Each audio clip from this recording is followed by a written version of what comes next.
بسم اللہ الرحمن الرحیم۔ السلام علیکم۔ علمی روم یوٹیوب چینل میں خوش آمدید۔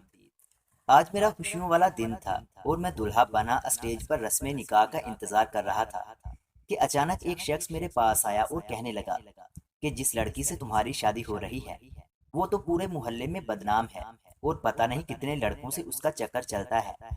یہ سن کر میرا رنگ اڑ گیا اور میں نے فیصلہ کیا کہ رات کو دیکھ لوں گا کہ لڑکی بدکار ہے یا نیک۔ جیسے ہی رات ہوئی تو میں کمرے میں گیا اور بنا سوچے سمجھے دلہن کی۔ میرا نام عدیل ہے۔ یہ اس وقت کی بات ہے جب میرے ابو یہ دنیا چھوڑ کر چلے گئے تھے اور میں اپنی ماں اور بہن کے ساتھ زندگی بسر کر رہا تھا۔ میری دو بہنیں تھیں، ایک مجھ سے بڑی تھی جس کی شادی ہو چکی تھی اور ایک چھوٹی تھی جو ابھی تعلیم حاصل کر رہی تھی۔ ایم ایس سی کرنے کے بعد میں ایک آفس میں جاب کرنے لگا اور اچھا کمانے لگا تھا، جس کی وجہ سے امی کو میری شادی کی فکر ہونے لگی۔ جب تک شادی کی بات گھر میں نہیں چلی تھی میں نے کبھی اس موضوع پر سوچا بھی نہیں تھا، مگر اب جیسے جیسے شادی کا وقت قریب آ رہا تھا میری عجیب سی حالت ہو رہی تھی اور خوشی بڑھتی جا رہی تھی۔ آخر کار میری امی اور بہنوں کی محنت رنگ لائی اور انہوں نے میرے لیے ایک اچھا رشتہ ڈھونڈ لیا اور عقیلہ نامی لڑکی سے میری منگنی کر دی۔ عقیلہ دیکھنے میں ایک حسین و جمیل لڑکی تھی۔ میں تو اسے دیکھتے ہی پہلی نظر میں اس پر فدا ہو گیا تھا اور امی اور بہنوں کا دل ہی دل میں شکر گزار تھا جنہوں نے میرے لیے اتنا خوبصورت جیون ساتھی تلاش کیا تھا۔ خیر وہ دن بھی آ گیا جب بارات لے کر مجھے عقیلہ کو لینے جانا تھا۔ عقیلہ کے گھر میں بھی تیاریاں عروج پر تھیں، آخر وہ بھی 5 بھائیوں کی اکلوتی بہن تھی۔ اس کے گھر والے بھی دل کے سارے ارمان پورے کر رہے تھے۔ حسب معمول ہم باراتی لیٹ ہی پہنچے، حالانکہ موسم گرم نہیں تھا، مگر گھبراہٹ کے مارے مجھے پسینہ آنے لگا اور سخت پیاس محسوس ہو رہی تھی۔ اسٹیج پر میرے ساتھ میرا سب سے قریبی دوست طلحہ بیٹھا تھا۔ میں نے چپکے سے طلحہ کے کان میں کہا، یار کہیں سے پانی تو لا دو، سخت پیاس لگی ہے۔ طلحہ بھی مذاق کے موڈ میں تھا، فوراً بولا کہ یار بابی کا اتنا ڈر ہے کہ ابھی سے حلق خشک ہو رہا ہے، کیوں ہم شوروں کی ناک کٹوانی ہے تم نے؟ میرے گورنے پر وہ پانی لینے چلا گیا۔ وہ اٹھا ہی تھا کہ اچانک ایک شخص طلحہ کی جگہ پر آ کر بیٹھ گیا۔ میں سمجھا کوئی مبارکباد دینے آیا ہے اور لڑکی والوں کی طرف سے ہے، کیونکہ میں نے اسے پہلے کبھی نہیں دیکھا تھا۔ وہ شخص بڑی رازداری سے میرے کان میں بولا، میں جانتا ہوں کہ میں نے آپ سے رابطہ کرنے میں بہت دیر کر دی ہے، مگر کیا کرتا، ان لوگوں نے ہر ممکن کوشش کی کہ آپ سے میرا کبھی رابطہ نہ ہو سکے۔ آپ کے ساتھ بہت ظلم ہوا ہے۔ آپ کے گھر والوں نے بغیر کسی تحقیق کے ایک ایسے گھٹیا خاندان میں تمہارا رشتہ طے کر دیا ہے کہ شاید اب اس کا کوئی حل نہ ہو سکے۔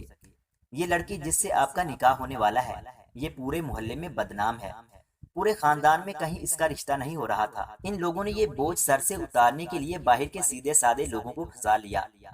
بھائی میرا فرض تھا کہ آپ کو ایک مخلص ہونے کے ناطے سچائی سے آگاہ کر دوں کہ آپ لوگ آنکھوں دیکھی مکھی نگل رہے ہیں، بہت پچھتائیں گے، آگے آپ خود سمجھدار ہیں۔ ایک ایسی لڑکی جس کے نہ جانے کتنے عاشق ہیں وہ شادی کے بعد کیا رنگ دکھائے گی؟ بہرحال اپنی عقل استعمال کریں، ہمارا کام سمجھانا تھا۔ نہ جانے وہ شخص اور کتنی دیر کیا کیا بولتا رہا، اتنے میں طلحہ پانی لے آیا اور وہ آدمی فوراً غائب ہو گیا۔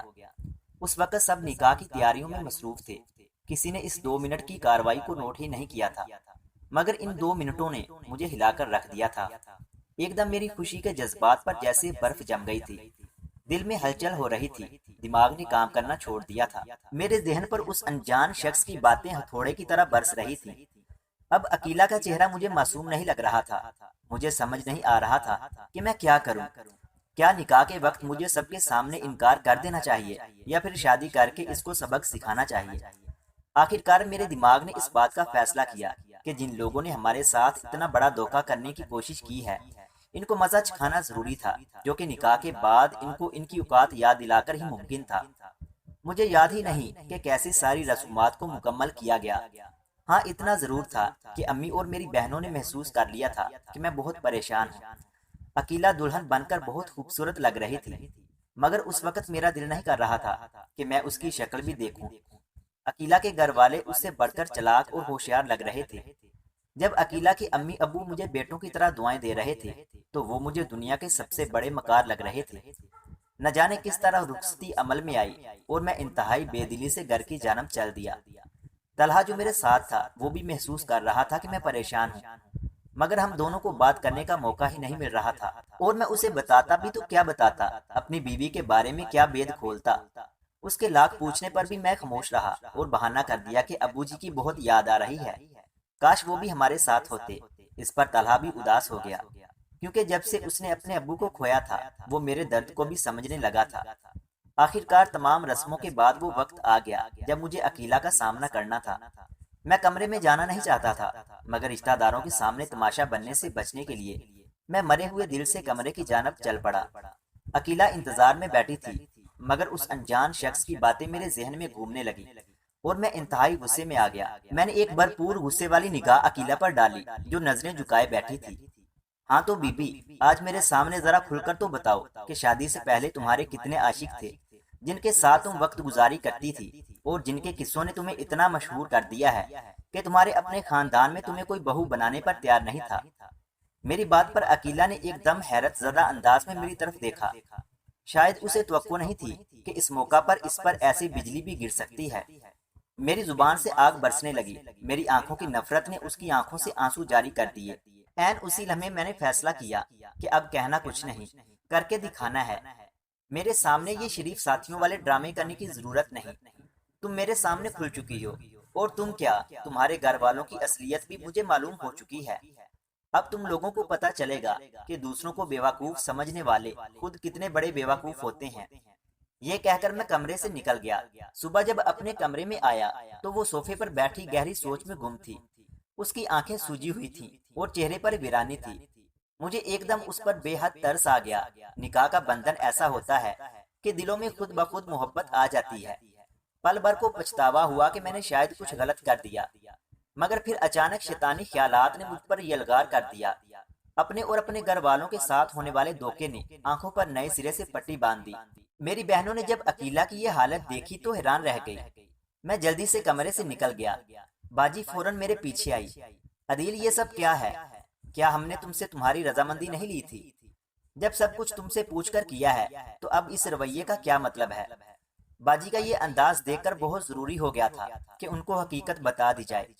میں نے ساری بات باجی کو بتا دی، مگر حیرت انگیز طور پر انہوں نے اپنا سر پکڑ لیا۔ تم کو ایک انجان انسان کی باتوں پر اتنا بھروسہ ہو گیا؟ تم نے ایک لمحے کے لیے بھی نہیں سوچا کہ قرآن میں واضح طور پر لکھا ہے کہ پاک مردوں کے لیے پاک عورتیں ہیں اور ناپاک مردوں کے لیے ناپاک عورتیں ہیں؟ کیا ہم اپنے اکلوتے بھائی کی شادی بغیر چھان بین کے کسی بھی راہ چلتی لڑکی سے کر دیں گے؟ کیا تم کو اتنا بھی خیال نہیں آیا کہ میں اپنے گھر والوں پر بھروسہ کروں؟ پہلے تحقیق تو کر لیتے، نہ جانے کون خبیث تھا جس نے تمہارے دل میں یہ وسوسے ڈال دیے۔ کیا ثبوت ہے تمہارے پاس جو تم ایک نیک لڑکی پر ایسا گندا الزام لگا رہے ہو؟ باجی کی سخت باتوں نے ذہن پر جمی گرد صاف تو کی، مگر وہ پوری طرح ہٹا نہ سکی، اور میں بھی اپنی بات پر جمع رہا۔ باجی، جہاں آگ ہوتی ہے وہاں دھواں ہوتا ہے۔ کچھ تو ہوگا جو عین شادی والے دن یہ سب میرے علم میں آیا۔ یہ تو اس کے گھر والوں کی عزت کی خاطر میں نے نکاح کر لیا۔ اگر میں انکار کر دیتا تو کیا کر لیتے آپ سب؟ باجی نے اس وقت مجھ سے کوئی بحث نہیں کی اور چپ چاپ کمرے سے نکل گئی۔ میرے پاس اس کی بدکاری کا اگر کوئی ثبوت نہیں تھا تو اس بات کا بھی کوئی ثبوت نہیں تھا کہ وہ پاک لڑکی ہے۔ میں نے سوچا جب شادی کرنے کا ڈرامہ کیا ہی ہے تو پوری طرح نبھاؤں۔ ایک بار یہ سارے رشتہ دار چلے جائیں پھر کھل کر سامنے آؤں گا۔ یہی سوچ کر میں نے ولیمے کے لیے تیاری شروع کر دی اور کپڑے لینے کے لیے کمرے کی جانب چل دیا۔ جب میں اپنے کمرے کے دروازے پر پہنچا تو مجھے باجی کی آواز سنائی دی۔ وہ عقیلہ سے ہی بات کر رہی تھی۔ میرے قدم رک گئے۔ عقیلہ، عدیل کو بہت بڑی غلط فہمی ہوئی ہے۔ نہ جانے کون تھا جس نے تم پر بہتان لگایا، مگر اب تم پر جو آزمائش آئی ہے اس پر تمہیں کھرا اترنا ہوگا۔ یہ صرف تمہاری اور تمہارے گھر والوں کی عزت کا سوال نہیں، ہماری بھی عزت کا سوال ہے۔ تبھی دھیمی سی آواز میں عقیلہ بولی، باجی، امی ابو نے مجھے رخصت کر دیا ہے، اب تو میرا جینا مرنا آپ سب کے ساتھ ہے۔ میری خواہش تو یہ ہے کہ میرا آخری سفر اپنے شوہر کے کندھوں پر ہو اور وہ مجھ سے راضی ہوں۔ اب آپ مجھے بتائیں کہ میں کیا کروں؟ میری بے گناہی کا گواہ اللہ ہے۔ میں تو یہ بھی نہیں جانتی کہ کس نے یہ سب کیا اور کیوں کیا۔ چلو ابھی خیر ہے، ولیمہ ہو جائے پھر اس مسئلے کا حل نکالیں گے۔ تم فی الحال اپنے گھر والوں کو کچھ مت بتانا ورنہ وہ پریشان ہوں گے، ہم خود ہی کچھ حل نکال لیں گے۔ باجی نے عقیلہ کو تسلی دی اور میں کمرے میں داخل ہو گیا اور کپڑے لے کر باہر نکل آیا۔ ولیمے والے دن بھی عقیلہ بہت خوبصورت لگ رہی تھی۔ اس لمحے شدت سے میرے دل میں خواہش اٹھی کہ کاش یہ سب جھوٹ ہو اور یہ لڑکی ویسی نہ ہو جیسی میں نے سنا ہے، مگر میرے اندر شک کا ناگ ایسا بیٹھ گیا تھا کہ عقل معاف تھی۔ میرے پاس کوئی ثبوت نہیں تھا، مگر نہ جانے کیوں یقین تھا کہ جو کچھ میں نے سنا ہے وہ اگر 100% سچ نہیں تو اس میں کچھ نہ کچھ سچ ضرور ہوگا۔ ولیمے کے بعد ایک رسم میں جب عقیلہ اپنے گھر گئی تو میں نے جانے سے صاف منع کر دیا۔ پتہ نہیں امی اور باجیوں نے کس طرح بات سنبھالی۔ عقیلہ کے گھر والے بھی جان چکے تھے کہ کوئی مسئلہ ضرور ہے، مگر عقیلہ نے باجی کے کہنے پر اپنے گھر والوں سے کچھ نہیں کہا۔ گھر واپس آنے کے بعد دعوتوں کا سلسلہ شروع ہوا، مگر میں نے کسی بھی دعوت میں جانے سے منع کر دیا۔ اپنے خاندان والوں کو تو امی نے سنبھال لیا، مگر عقیلہ کے خاندان کو جب منع کیا تو پھر عقیلہ کی امی ہمارے گھر آ گئی۔ وہ سخت پریشان تھی، شاید بیٹی کا اترا چہرہ ان پر دبے راز کھول رہا تھا۔ آخرکار امی اور باجیوں نے یہی مناسب سمجھا کہ ساری بات کھول کر بتائی جائے، اور انہوں نے یہی کیا۔ عقیلہ کی امی دم بخود تھی کہ ایسا کون کر سکتا ہے۔ مجھے امی نے آفس فون کیا کہ میں جلدی سے گھر آ جاؤں۔ عقیلہ کی امی مجھ سے کوئی بات کرنا چاہتی ہے، مگر میں ان کا سامنا نہیں کرنا چاہتا تھا، اس لیے معمول سے بھی دیر سے گھر لوٹا۔ میں نے عقیلہ کے ساتھ شادی کی پہلی رات کے بعد کوئی بات نہیں کی۔ رات کو جب میں کمرے میں داخل ہوا تو عقیلہ جائے نماز پر بیٹھی رو رہی تھی۔ نہ جانے کیوں کبھی کبھار میرے دل میں ہمدردی اور محبت پیدا ہو جاتی تھی۔ دل کرتا تھا سب کچھ بھول جاؤں اور نئے سرے سے زندگی کی شروعات کروں، مگر پھر اتنی نفرت اور غصہ آتا کہ عقیلہ کی ایک ایک حرکت مجھے ڈرامہ لگتی۔ اس وقت بھی عقیلہ کو دیکھ کر میرے ذہن نے اسے ڈرامے باز کا خطاب دے دیا تھا، ورنہ نماز میرے گھر واپس آنے کے وقت ہی پڑھتی تھی۔ میں نے صاف صاف باجی کو کہہ دیا تھا کہ اگر یہ عورت یہاں رہنا چاہتی ہے تو گھر سے باہر قدم نہ نکالے۔ ہاں، اس کے ماں باپ اور بھائی آ کر مل جایا کریں، مگر یہ وہاں نہیں جائے گی۔ میں نہیں چاہتا کہ وہ اپنے پرانے قصے دوبارہ شروع کرے۔ آخر ایک دن امی نے میرا راستہ روک لیا۔ بیٹا، آج تمہاری شادی کو پورا 1 مہینہ ہو گیا ہے، مگر اس 1 مہینے کو ہم سب نے اتنی اذیت میں گزارا ہے کہ لگتا ہے جیسے سال گزر گیا ہو۔ تو سوچو آگے کی زندگی کیسے گزرے گی۔ تم ایک بار بیٹھو، بات کرو، تب بھی اگر دل نہ مانے تو خود کو اور عقیلہ کو اس اذیت ناک تعلق سے آزاد کر دو۔ میں خود بھی نفرت اور غصے کا بوجھ اٹھاتے اٹھاتے تھک چکا تھا۔ آخرکار جمعے کا دن طے پایا۔ جمعے کی نماز کے دوران میں نے سجدے میں سر جھکایا تو بے اختیار میرا دل رو پڑا۔ میں جی بھر کر رویا اور پھر بے حد پرسکون ہو گیا۔ سب معاملات اللہ کے سپرد کر کے میں نے کھل کر حالات کا سامنا کرنے کا سوچا اور گھر پہنچ گیا۔ دوپہر کو گھر پر سب لوگ جمع تھے۔ میرا دوست طلحہ بھی آیا ہوا تھا جو ساری صورتحال سے کسی حد تک واقف تھا۔ عقیلہ کے والدین بھی آئے ہوئے تھے۔ انہوں نے بات کا آغاز کیا۔ بیٹا، ہمیں ایک بار بتاؤ کہ کیا ہوا تھا اور وہ شخص کون تھا جس نے تم سے یہ سب باتیں کی۔ ظاہر سی بات تھی میں اس شخص کو نہیں جانتا تھا، مگر اب یاد آیا کہ وہ شخص اس زاویے سے بیٹھا تھا کہ میں اسے واضح دیکھ بھی نہیں سکا تھا، بس اس کی آواز اور لہجہ ذہن پر نقش ہو گیا تھا۔ میں نے ان سب کے سامنے ساری بات بتا دی۔ اس شخص کا پتہ لگانے کے لیے شادی کی مووی چلائی گئی، مگر دوران شادی میرے ساتھ بعض انجان لوگ آ کر بیٹھے تھے۔ کئی لوگوں نے باتیں بھی کی تھی، اس وجہ سے کچھ پتہ نہ چلا۔ پھر اچانک میرے ذہن میں خیال آیا کہ میں نے طلحہ سے پانی منگوایا تھا، اور جب طلحہ پانی لایا تو وہ شخص فوراً اٹھ گیا تھا۔ میں نے یہ بات بتائی تو مووی دوبارہ سے لگائی گئی۔ وہ سفید داڑھی والا معزز شخص تھا اور بار بار اپنی داڑھی پر ہاتھ پھیر رہا تھا۔ عقیلہ کے بھائی غصے سے پاگل ہو گئے کیونکہ وہ عقیلہ کا پھوپھا تھا۔ اس سب کا علم ہونے کے بعد وہ لوگ بغیر رکے چلے گئے۔ 1 ہفتے تک کوئی رابطہ وغیرہ بھی نہیں ہوا، اور پھر اچانک جمعے والے دن ان لوگوں نے پھر ملنے کے لیے وقت مانگا۔ دوپہر کو پھر سب عزیز جمع ہو گئے اور عقیلہ کے ابو نے بولنا شروع کیا۔ بیٹا عدیل، عقیلہ ہماری اکلوتی بیٹی ہے۔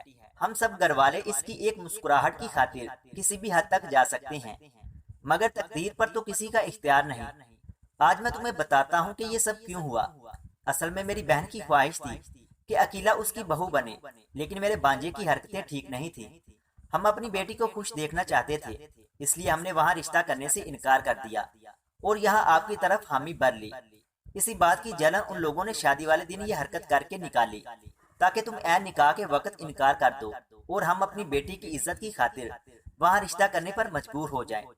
اب اگر تم اس بات کو تسلیم کرتے ہو تو ٹھیک ہے، ورنہ ہم میں سے کوئی تمہیں مجبور نہیں کرے گا، کیونکہ رشتے مجبوری سے نہیں نبھائے جاتے۔